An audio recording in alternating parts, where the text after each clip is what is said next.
Dan judulnya dari tema tanggal 7 ini adalah waspada dalam roh. Waspada dalam Roh Kudus. Iya. Kita semuanya membutuhkan Roh Kudus saat-saat ini. Kenapa saya bilang firman Tuhan hari ini menyinggung tentang, memberi tema tentang waspada hidup kita dalam Roh Kudus. Ya, kenapa? Karena Roh Kudus ini akan membuat kita kuat. Roh Kudus ini yang membuat kita akan menjadi orang-orang pemenang. Iya. Karena saat-saat ini keadaan kita pandemi, keadaan kita yang sudah tidak kondusif lagi boleh dibilang ya. Keadaan perekonomian kita sudah morat-marit, mungkin masih bersyukur ya bagi yang teman-teman yang masih bisa bekerja. Tapi setidaknya situasi-situasi ini yang membuat kita nggak bisa leluasa lagi. Gereja saja sudah harus pakai masker ya, harus cuci tangan, jaraknya sudah harus diatur. Ya ini memang protokolnya seperti itu. Pekerjaannya sudah sepi, apalagi di Bali tamu ini sudah nggak ada ya, bandara sudah ditutup. Sampai kapan tidak tahu. Sudah 1 tahun, simpanan-simpanan sudah mulai habis, semua dikeluarkan. Dan ini kondisi yang tidak mudah. Semua orang bingung berpikir bagaimana ini Tuhan. Kalau orang tua yang di rumah, Pak Penatua, Pak Wong keluarga, Pak Wahyu keluarga, ada 3 keluarga yang dari rumah. Sebagai kepala keluarga, aduh Tuhan, mau makan apa anak? Mau bayar dengan apa iuran bayar listrik ini nanti, bayar tagihan, bayar air. Wah kita di sini airnya tiba-tiba meledak 3 jutaan, listriknya juga naik. Bayar uang sekolah bagaimana Tuhan? Pekerjaan ini, aduh, ya, tanggung jawab ini yang membuat kita ya akhirnya putar otak bagaimana caranya. Karena itu firman Tuhan hari ini mengingatkan kepada kita bagaimana Roh Kudus itu bisa menolong saya, saudara dan saya. Tuhan tetap selalu ada untuk kita semuanya. Amin. Dia selalu bertanggung jawab untuk hidup saya dan saudara. Kalau hari ini saya melihat muka-muka yang berseri-seri, sehat selalu, saya percaya ini bagian cara Tuhan. Ya mungkin yang lain juga orang yang kenal Tuhan juga sama kok. Dikasih hujan, dikasih panas, sama-sama susahnya juga. Tapi kita bersyukur hari ini ya, bagaimana kita harus hidup. Bagaimana pengharapan kita terhadap mahkota yang sudah Tuhan janjikan, walaupun dalam keadaan sulit tetap kita masih terima. Tetap kita masih harapkan kita sebagai orang percaya untuk menjadi lebih baik lagi. Amin. Dalam situasi yang sulit begini Tuhan, bagaimana ini? Nah, sementara orang Kristen, orang percaya kan ada banyak rambu-rambu lalu lintas. Rambu-rambu lalu lintas. Ada aturan-aturan hukum yang sudah Tuhan kasih. Bagaimana Musa memberikan 10 hukum Taurat, ya? Apa isinya? 10 perintah. Jangan, apalagi? Jangan membunuh, jangan mencuri, berzina. Apalagi? Jangan mengingini, jangan terlalu banyak aturan-aturan yang membuat kita orang Kristen ini, waduh semuanya jangan ini. Jadi kita nggak leluasa juga, sudah susah hidup begini. Kalau orang kan yang nggak kenal Tuhan ya segala cara dibuat halal. Mau nipu boleh, nggak apa-apa, nggak ada aturan, nggak ada Tuhan yang melarang, nggak ada hukum yang melarang. Mau nipu, mau bohong, mau lakukan hal-hal yang jahat, terserah karena nggak ada hukum. Tapi kita anak-anak Tuhan ini sudah diatur oleh hukum Musa, kita harus jaga hidup kita. Walaupun dalam kondisi seperti ini kita nggak gampang harus membuat orang susah. Kita harus jadi berkat. Amin. Kita harus menolong, kita harus membantu. Ya ini tugas kita. Tidak mudah, saudara. Amin. Tidak mudah, apalagi zaman perjanjian baru sudah ada hukum kasih. Ya. Siapa tahu hukum kasih? Hukum kasih lebih keras lagi daripada hukum Taurat. Kenapa? Kenapa hukum kasih lebih keras? Contohnya apa? kasihilah manusia sesama seperti dirimu sendiri. Kalau orang menampar pipi kirimu, ya, mau nggak kasih gitu ya? Sekarang ya, itu hukum kasih loh. Kalau orang mau menampar pipi kirimu, berikan juga. Enak sekali ya. Yang mukul itu dia tambah pukul lagi. Waduh, gawat sekali. Ini hukum kasih loh. Adalah juga firman Tuhan yang mengatakan, berdoalah bagi orang yang menganiaya kamu. Mintalah berkat. Waduh, ini hukum kasih ini yang Tuhan kasih. Setelah Yesus ada, ini yang rasanya sulit. Kondisi seperti saat ini, kita mau berbuat baik dengan orang ya, kita juga lagi susah. Kita mau menolong orang, kita juga masih miskin, kita nggak ada apa-apa. Gimana caranya Tuhan? Sementara ya kebutuhan kita ya, yang selalu sangat kuat menuntut kita bagaimana supaya kita itu tetap survive untuk hidup, walaupun berat. Ya, nggak ada ini, nggak ada itu, nggak boleh begini juga, nggak boleh begitu. Serah hari ini kita akan membaca di dalam Nehemia. Kitab Nehemia ini bercerita tentang bagaimana seorang bartender. Bartender tahu ya? Bartender raja. Kalau sekarang bartender ya, pembuat peracik minum. Ya. Seorang Yahudi yang pada waktu pemerintahan Raja Persia Artasasta, dia adalah salah satu orang yang ditawan dari Babilonia untuk menjadi peracik minuman raja.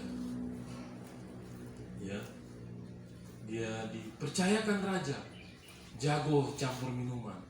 Jadi profesi orang-orang campur minuman ini jangan kecil hati ya. Atau ada teman-teman kita di sini yang artis apa ya, pekerjaan yang memberikan keuntungan ya, kalau itu bekerja dia seorang bartender. Orang kan kalau image untuk orang bartender, wah ini orang jago campur minuman. Waduh, kayaknya kita sebagai orang Kristen seperti kan minuman sepertinya di apa ya, diharamkan. Ada yang bilang diharamkan, ada yang nggak boleh. Ya memang ini masih kontroversi ya dalam hal ini. Sementara firman Tuhan, berilah anggur kepada yang lagi susah hati, itu di Amsal ya? Kepada orang yang susah hati, kepada orang yang minuman. Sementara minuman anggur juga kita masih pakai dalam unsur perjamuan kudus hari ini.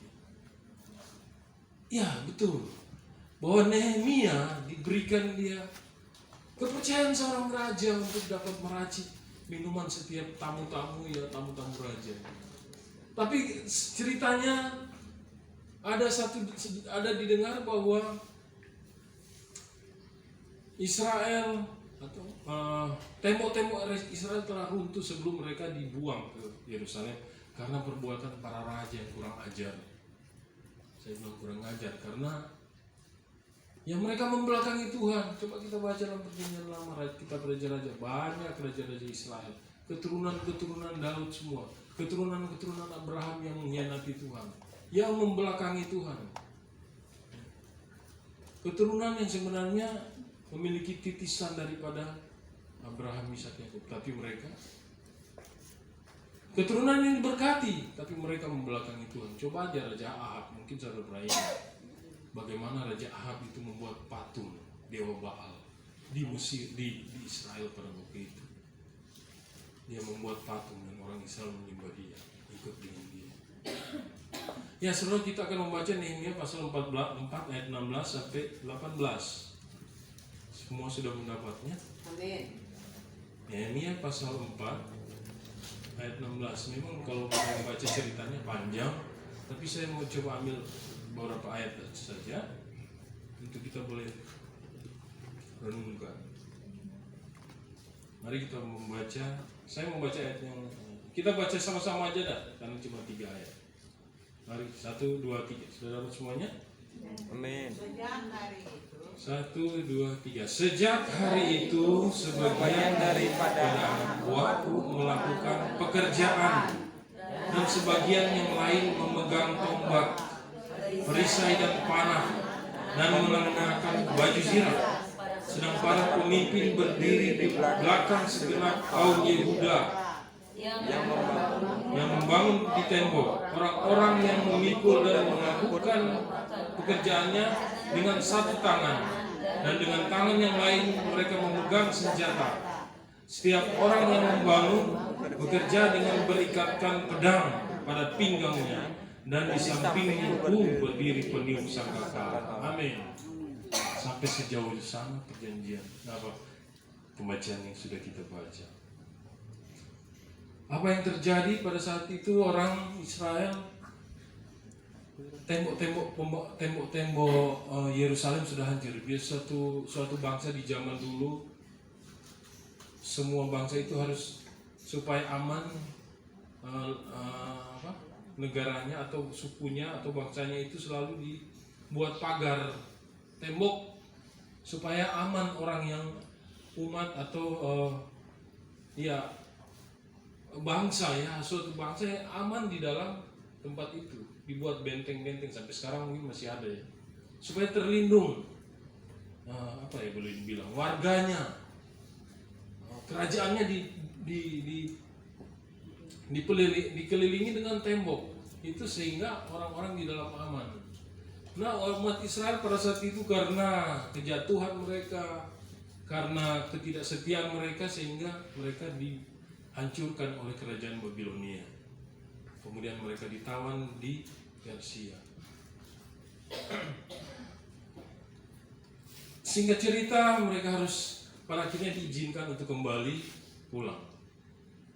Tapi sayangnya ada Tobias, ada orang-orang yang tidak suka dengan pembangunan kembali tembok-tembok Yerusalem yang sudah hancur. Ada beberapa orang kalau kita baca di dalam Nehemia ini tidak setuju dengan pembangunan. Jadi dari cerita ini mulai dibangunlah. Yeremia menghadap raja dan kemudian raja mengizinkan, oke, kamu pergi, silakan bangunlah negaramu itu. Dengan hikmat dia minta supaya izin raja supaya dia bisa membangun. Karena dia menjadi orang kepercayaan raja. Begitulah orang yang sudah dekat dengan atasannya, ya. Begitu mereka lebih cepat kemudian kembali. Tapi sayangnya pembangunan itu selalu dihalangi, diharapkan supaya tidak terjadi. Nah, dan cerita ini kita baca tadi, sejak hari itu sebagian daripada anak buahku melakukan pekerjaan. Ada orang yang sedang bekerja, pembangunan tembok kota itu dibuat. Ada yang bekerja ambil semen, pasir, susun batu, keliling. Tapi ada juga yang sedang berjaga-jaga jangan sampai ada musuh yang akan menggagalkan pembangunan itu. Karena memang ada beberapa kerajaan juga yang tidak suka. Ada orang yang tidak suka untuk pembangunan rumah Tuhan atau bangsa Israel itu, kerajaan kota Yerusalem itu dibangun kembali atau dikelilingi lagi supaya aman. Saudaraku yang saya kasih dalam Tuhan Yesus Kristus, seperti itulah ya, orang Israel yang lain berjaga-jaga supaya jangan gagal itu tembok itu dibangun, sementara ada yang bekerja. Yang lebih keras lagi, ada juga yang tangan kanannya memegang senjata, ya, ada di sini. Yang membangun tembok, orang-orang memikul, mengangkut, melakukan pekerjaannya dan dengan satu tangan, dan tangan yang lain memegang senjata. Saudaraku, ini satu kesan bagaimana orang bisa bekerja dengan satu tangan memegang senjata. Ini satu keadaan, kejadian yang benar-benar pernah terjadi. Orang Israel, umat Tuhan, umat kesayangan Tuhan, tetapi mereka merasakan satu penindasan, satu keadaan yang tidak kuat. Di sisi lain mereka harus berperang tangan kanan, tapi di sisi lain harus membangun keadaan. Saudaraku, ini mengingatkan kepada kita bahwa memang inilah kehidupan yang harus kita jalani mungkin saat-saat ini. Ada krisis yang membuat kita harus punya obsesi bagaimana kita, mimpi kita bagaimana keluarga kita bisa terus berlangsung, bagaimana kebutuhan kita terus tercukupi, sementara keadaan ekonomi krisis tidak tahu ini sampai kapan. Bagaimana kuasa Roh Kudus ini menolong kita, bagaimana Tuhan mengingatkan kepada kita untuk kita tetap kuat. Bagaimana Tuhan Roh Kudus mengingatkan kita berdoa, punya hubungan yang intim, punya hubungan yang lebih kuat dengan Tuhan. Itu yang membuat Roh Kudus mulai bekerja untuk saya dan saudara hari ini. Amin. Saya percaya semua yang datang hari ini itu karena ada Tuhan yang selalu melindungi kita. Ada Tuhan yang selalu sanggup memenuhi semua kewajiban-kewajiban kita. Kalau hari ini kita masih bisa makan, saya percaya ini semua tidak kebetulan. Jangan bilang, oh karena saya jago ya, karena saya kan pintar, saya kan jago ilmu saya, sekolah saya, atau saya punya keterampilan. Bukan sebenarnya, amin. Bukan karena kekuatan kita, bukan karena kehebatan. Sekarang persaingan yang tidak mudah di Bali ini, tidak mudah, saudara, sangat ketat sekali. Salah-salah jatuh, salah-salah orang pulang kampung. Banyak orang-orang yang tidak kuat akhirnya balik kampung. Tapi sebenarnya saudara yang masih kuat yang ada di sini, wah luar biasa. Kalau sampai hari ini masih kuat, kalau sampai ini masih berdiri, sampai masih bisa makan, saya percaya itu karena kasih karunia Tuhan. Amin. Berikan kemuliaan bagi Tuhan. Kalau hari ini saudara masih ada kuat hari ini, berarti hanya karena Tuhan, kebaikan Tuhan. Sekarang sudah tertutup, sekarang sudah nggak berdaya. 1 tahun saudara, ini bukan main-main. Ini satu peristiwa besar. Tangan kanan mereka pegang senjata, tapi tangan kirinya mereka harus bekerja. Mungkin kita hari ini ya, kita harus berjaga bagaimana ini supaya roh kita ini dengan Tuhan, hubungan dengan Tuhan tidak putus. Bagaimana hubungan kita dengan Tuhan selalu ada terjaga. Bagaimana kita harus putar otak bagaimana supaya kita bisa hidup. Seperti itulah hari ini. Tapi Tuhan mengingatkan kepada kita, betul ada jangan begini, jangan begitu. Jangan melakukan, jangan berdosa kepada Tuhan. Situasi tidak mudah. Tapi Tuhan mengingatkan kepada kita untuk berjaga-jaga dengan hati kita. Berjaga-jaga dengan perbuatan kita ya. Nah, sekarang ini kan orang-orang sensitif ya. Mudah tersinggung ya. Bisa jadi karena tekanan hidup yang berat, mudah tersinggung, mudah marah. Masalah kecil saja bisa jadi besar. Sensitif. Kita jadi sensitif. Masalah yang sepele itu bisa jadi ribut satu dengan lain, jadi rusuh.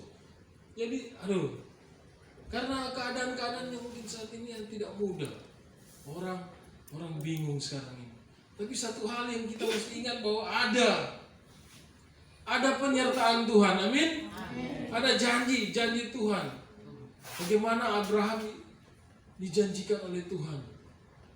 Abraham, Ishak dan Yakub keturunan. Bagaimana Allah, Tuhan pencipta semesta alam yang menciptakan langit dan bumi ini, kemudian bersumpah kepada Abraham. Aku bersumpah demi diriku sendiri akan menyertaimu dan keturunan-keturunanmu sampai kepada kita hari ini. Amin. Kita yang percaya juga memperoleh janji itu, saudara. Jangan berkata, oh saya kan orang Ambon, saya kan orang Timur, saya kayaknya janji itu bukan untuk saya. Saya ini orang Manado, saya ini orang Sumatera. Sepertinya bukan itu. Jangan kita berpikir begitu. Janji Tuhan kepada mereka, kepada siapa yang percaya, janji itu Tuhan sampai kepada kita. Amin. Sampai kepada tangan kita. Kita percaya bahwa Tuhan sudah berjanji akan menolong saudara dan saya. Berat memang, hujan sudah nggak ada, tapi nggak tahu ya bagaimana caranya. Ada saja.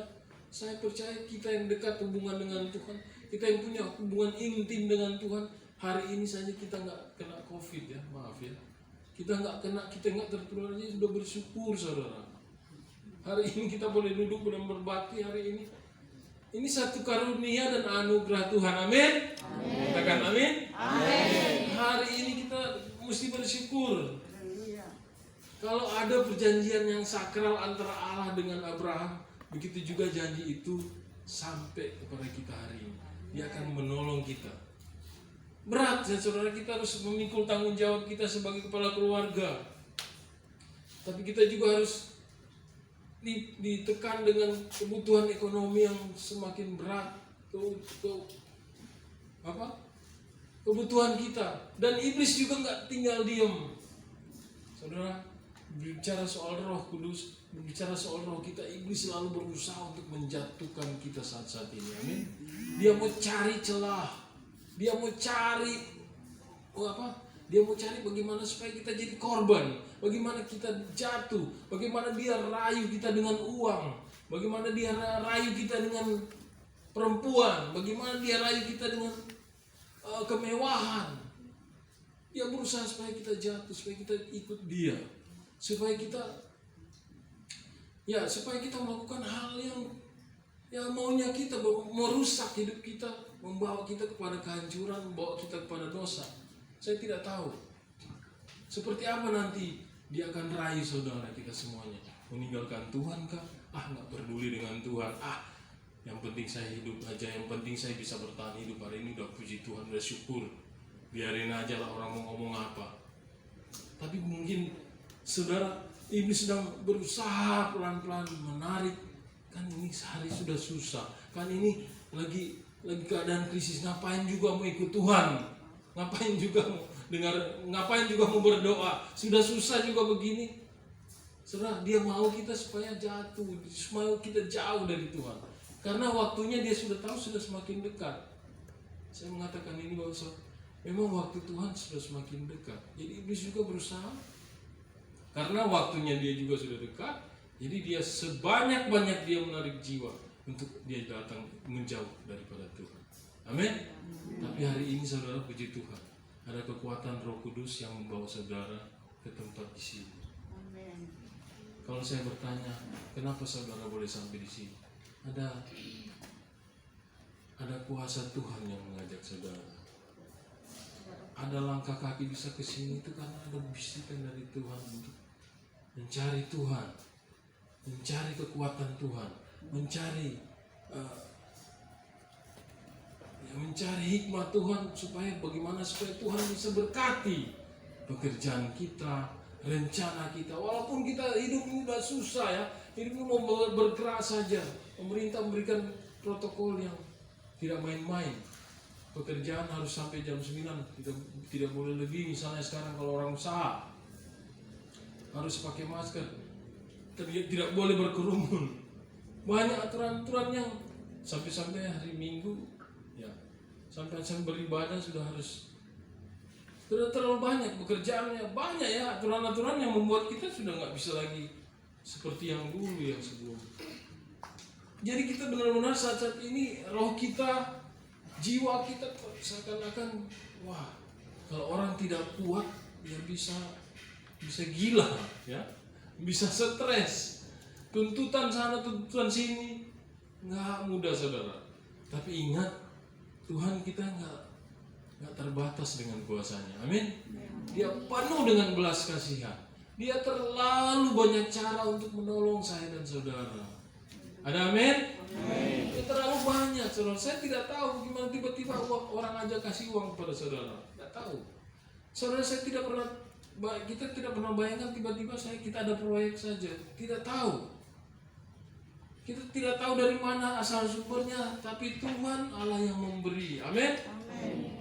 Dari tangannya dia memberikan kita keamanan. Dia berikan kita kesehatan. Dia memberikan orang-orang yang terbaik. Coba kita amati ya. Amati, kita pikir ya. Siapa sih musuh kita? Apa persoalan kita? Mungkin ini setiap hari membuat kita tertekan. Apakah uang kah, atau pekerjaan kah, atau mungkin hubungan-hubungan kita yang hari-hari ini semakin berat, sulit, tidak bisa dipercaya, teman tidak bisa dipercaya. Mungkin ini selalu yang membuat kita nggak bisa bergerak, kita tertekan. Tapi kita masih ingat bahwa ada kekuatan yang diberikan oleh Tuhan, kekuatan ekstra. Amin. Saat-saat ini Tuhan juga kasih tambah lagi berkat kepada saudara dan saya. Dia berikan lagi kekuatan. Percaya saja. Amin. Kalau hari ini, kemarin, yang waktu lalu Tuhan menyertai kita, tentu Dia akan terus menolong kita. Amin. Dia akan menjaga kita. Dia akan menolong saudara saya sampai kapanpun. Satu hal aja, kita cuma minta Tuhan minta kita setia. Dia minta kita supaya taat kepada Dia. Dia minta kita supaya kita punya hubungan, lapor saja. Tuhan, saya nggak ada beras. Tuhan, nggak ada uang saya. Tuhan, nggak ada pekerjaan. Susah nggak itu ya? Oh, mungkin malu masa kepada Tuhan minta apa? Odol gigi misalnya. Oh Tuhan, masa saya nggak punya apa ya? Sepatu harus minta Tuhan. Tidak apa-apa. Secara spesifik kita minta Tuhan, tidak apa-apa. Tuhan mendengar semuanya. Tapi saya percaya apapun yang menjadi kerinduan saudara, apapun daftar keinginan kita semua, Tuhan jauh melebihi akan memberikan. Amin. Tuhan akan melebihi jauh apa yang menjadi daftar permohonan kita semuanya. Dia akan memberi apa yang tidak pernah kita pikirkan, apa yang tidak pernah baik kita bayangkan, apa yang tidak pernah timbul di dalam hati, itu yang disediakan Tuhan bagi orang-orang yang percaya kepadanya. Bagi kita yang percaya kepadanya, ya kita mungkin berpikir, Tuhan, keadaan saya gimana ini Tuhan? Saya buntu ini, saya nggak punya apa-apa ini, saya nggak berdaya ini. Tapi Tuhan yang kita percaya, Dia nggak pernah berdusta. Amin. Allah yang kita percaya tidak pernah berdusta. Allah yang kita percaya, Dia tidak pernah membohongi saudara dan saya. Amin. Katakan, Allah itu tidak pernah berdusta. Allah itu tidak pernah berdusta. Allah tidak pernah berbohong kepada saya. Allah tak pernah berbohong kepada saya. Allah selalu setia kepada saya. Allah selalu setia Iya, kepada saya. kita perkataan ini dalam hati kita. Kita perkatakan ini. Mungkin kita selama ini sudah lari jalur. Kita terlalu lari jauh. Kita terlalu banyak yang membuat kesalahan lah. Kita selalu membuat mengikuti keinginan hati kita yang berat atau yang bebas, yang membuat kita sendiri jatuh. Tapi kita ingat Tuhan itu penuh kasih. Amin. Dia mau menarik kita walaupun kita jatuh, Dia angkat kita. Kita sudah mau jatuh, Dia angkat. Firman Tuhan bilang apa? Tidak akan membiarkan kakimu tergeletak. Tidak akan jatuh. Tujuh kali orang benar jatuh tergeletak. Iya. Jadi saudaraku yang saya kasih dalam Tuhan Yesus, artinya hari ini dalam keadaan sulit apapun, Roh Kudus akan bekerja. Walaupun ada roh jahat juga yang sedang bekerja menarik hati saudara. Walaupun ada kuasa-kuasa yang mau mencoba-coba mengalahkan saudara untuk mengambil hati saudara. Keadaan sekarang begini, agak berat. Tapi percaya bahwa ada kekuasaan ekstra dari Tuhan. Amin. Yang membangun kita dari kehancuran-kehancuran. Memang betul bangsa Israel sudah hancur tembok kotanya. Tapi perlahan-lahan mereka mulai bangkit lagi, membangun kembali. Ada orang-orang yang Tuhan pakai untuk menolong mereka.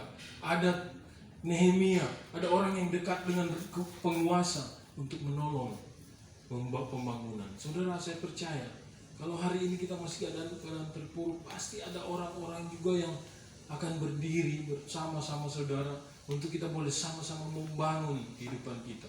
Ada orang-orang yang mau sepakat dengan kita.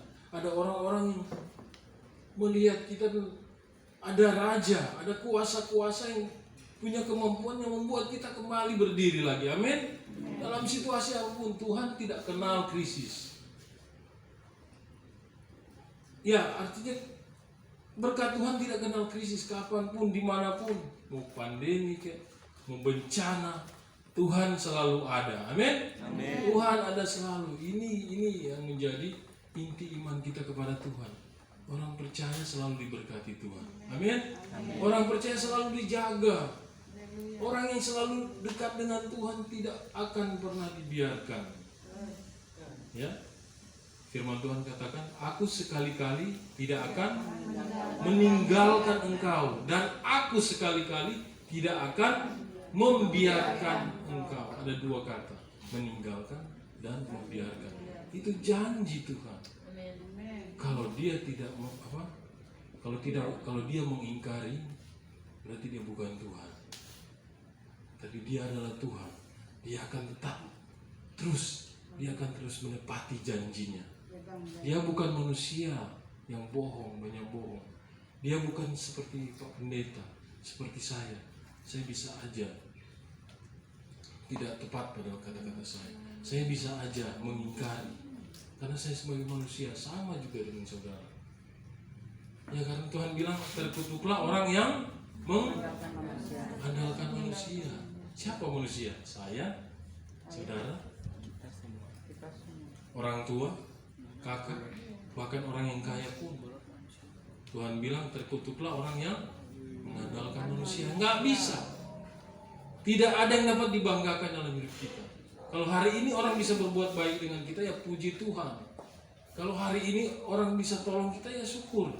Atau kalau kita bisa bantu orang, ya puji Tuhan juga syukur. Tapi setidaknya hari ini Tuhan mengingatkan kepada kita bahwa hidup penuh tantangan. Hari ini kita berhadapan dengan persoalan yang tidak habis-habis. Persoalan uang, persoalan makan.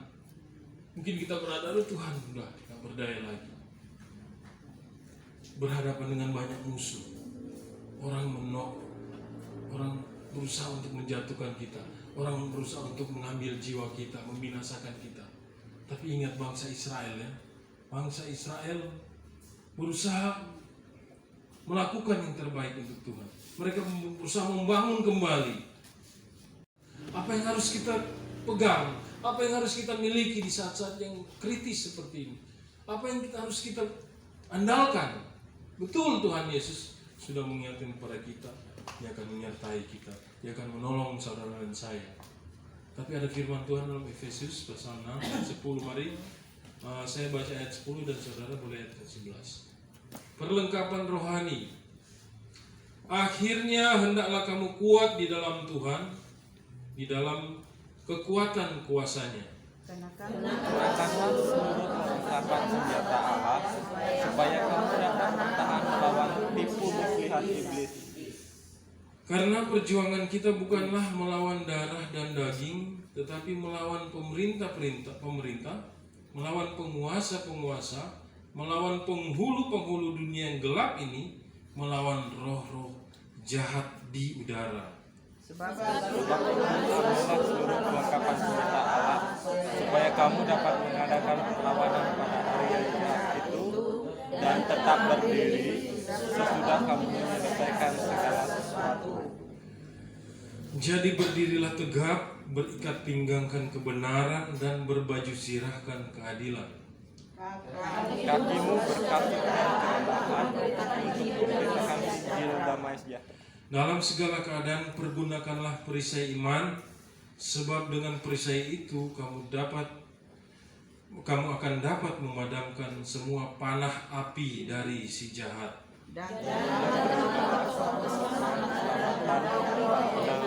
Yaitu firman Allah. Dan segala doa dan permohonan berdoalah setiap waktu di dalam roh, dan berjaga-jagalah di dalam doamu itu dengan permohonan yang tak putus-putusnya untuk segala orang kudus. Amin. Sampai saya mengucapkannya juga. Saya percaya bahwa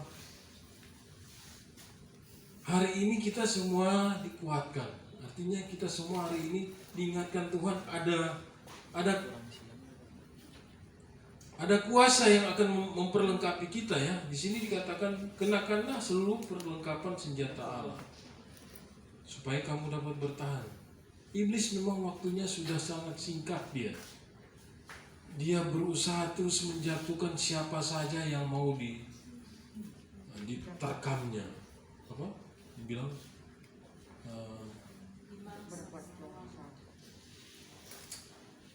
seperti harimau yang mengaum. Ya. Seperti singa yang mengaum, yang mencari mangsanya. Kita hari ini Tuhan mengingatkan kepada kita untuk kenakanlah perlengkapan senjata Allah. Ada pedang roh, ada perisai iman, ada ketopong keselamatan, ya. Berkasutkan kerelaan memberitakan kasut. Jadi semua dipakai, ya. Ketopong keselamatan, kita harus memberitakan firman juga, berjaga-jaga dengan segala doa dan permohonan, berdoa dalam Roh Kudus. Orang-orang kudus, saudaraku, benar-benar bahwa kita punya satu pribadi, Allah Roh Kudus, Allah Bapa, Allah Anak, Allah Roh Kudus.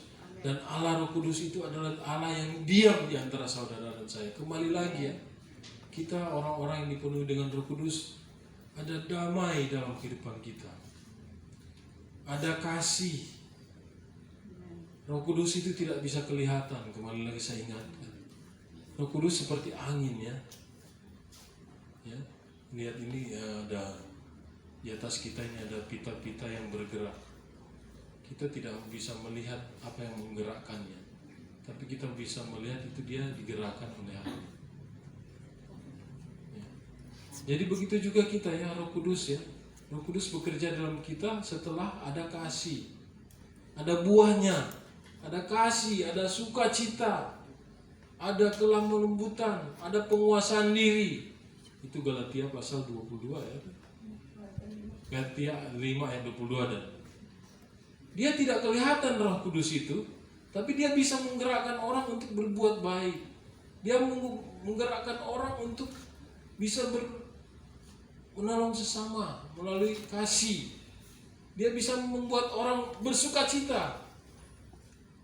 Jadi, ya, siapa saja yang mau benar-benar mau berbuah dalam Roh, bagaimana Roh Kudus itu bisa diam, bisa tinggal, bisa berbuah, itu dari perbuatan kita, dari tingkah laku kita, dari karakter kita, maka akan terbentuk kita itu jadi siapa. Kita itu siapa dan apa perannya dalam hidup kita, itulah. Saudaraku yang saya kasih dalam Tuhan Yesus Kristus, benar bahwa hari ini kita ada tekanan, kita ada musuh-musuh yang mengelilingi kita. Ada tembok-tembok yang harus kita bangun, ada rencana, ada obsesi, ada mimpi-mimpi kita yang masih kita harus kita kejar. Sementara keadaan sekarang tidak menentu. Tapi ingat bahwa Tuhan selalu akan setia dengan kita. Tuhan selalu menjaga, Dia akan selalu, ya, menolong kita, ya. Amin. Bagaimana bangsa Israel itu dalam tekanan mereka bisa membangun, dalam krisis yang berat, dalam ancaman-ancaman mereka bisa waspada juga dengan situasi. Saudara, hari ini juga kita punya musuh. Mungkin musuh keegoisan kita, musuh kebencian kita dengan orang, atau musuh dengan tidak suka kita dengan orang lain bahagia. Tidak suka dengan teman kita kalau dia berhasil. Tidak suka kalau keluarga kita dihina orang, diejek orang. Tidak suka kalau kita mau bahagia orang lain mau kita jatuh saja. Ya, seperti itu, ya. Hidup di dunia seperti itu. Itulah musuh-musuh yang harus kita hadapi. Selain kita harus makan tiap hari, kita harus bayar ini, bayar itu. Tapi ingat bahwa kenakanlah segala perlengkapan senjata Allah. Kita punya senjatanya. Kita punya penolong, kita punya tameng. Tapi satu hal yang kita mesti ingat bahwa Tuhan Yesus, Dia adalah Allah satu-satunya yang akan menolong saudara dalam situasi krisis. Allah yang kita percaya, Allah Abraham, Ishak, Yakub, Israel, Dia juga yang akan menolong saudara dan saya dimanapun berada. Posisi seperti apapun, Dia adalah pribadi. Mau kita mau kerja apapun hari ini, apa yang kita kerjakan dengan tangan kita, kerjakan saja. Nanti biar Tuhan yang memberikan itu, apakah itu berhasil atau tidak, ya kita kerjakan. Puji Tuhan, sampai hari ini kalau kita yayasan kasih karunia, masih ada bantuan pembangunan yang mungkin sudah mau dimulai lagi. Ada atap-atap gereja yang di atas sudah mulai diperbaiki, yang bocor kemarin. Kita bisa pilih tempat yang seperti ini, ya, Tuhan kasih, dan kita bisa nyaman dan masih bisa, ya, terlindungi, ya, dengan apa yang kita punya saat ini. Tuhan masih menjamin anak-anak Tuhan Walaupun kita harus betul-betul harus sambil berjaga diri kita untuk tetap baik, tetap kudus, tetap berjaga diri kita untuk menjaga jangan kita terseret oleh hal-hal duniawi ya. Kedagingan kita kadang-kala terlalu kuat. Ya, kita bisa jatuh karena keinginan hati kita, keinginan daging kita yang kuat ya. Apakah itu berupa uang, ketampanan kah, atau kecantikan, atau rayuan-rayuan yang membuat kita, ayo daripada kamu ikut Tuhan, ikut aja saya, kamu akan jadi bahagia, kamu kaya, kamu segala macam. Banyak sekali ya tawaran-tawaran yang membuat kita saat-saat ini mudah sekali jatuh. Orang-orang lagi nggak perlu Tuhan lagi, orang karena keadaan sudah parah. Tapi umat Tuhan, orang-orang yang mengandalkan Tuhan, percaya saja kasih Tuhan, belas kasihan Tuhan akan menjadi bagian kita semuanya. Amin. Amin. Betul, ada banyak rambu-rambu. Ada bilang jangan begini, jangan begitu, jangan mengingini, jangan berzina, jangan mencuri, dan lain-lain. Jangan mengingini sesama manusia, apapun itu. Itu betul, terlalu berat rambu-rambu yang Tuhan kasih. Ada peringatan-peringatan yang tidak boleh kita langgar. Tapi ingat, apapun yang menjadi berkat Tuhan, dan ingat penyertaan Tuhan, pemeliharaan Tuhan untuk saya dan saudara akan selalu ada. Amin. Akan selalu ada dan selalu tersedia. Amin. Mari saya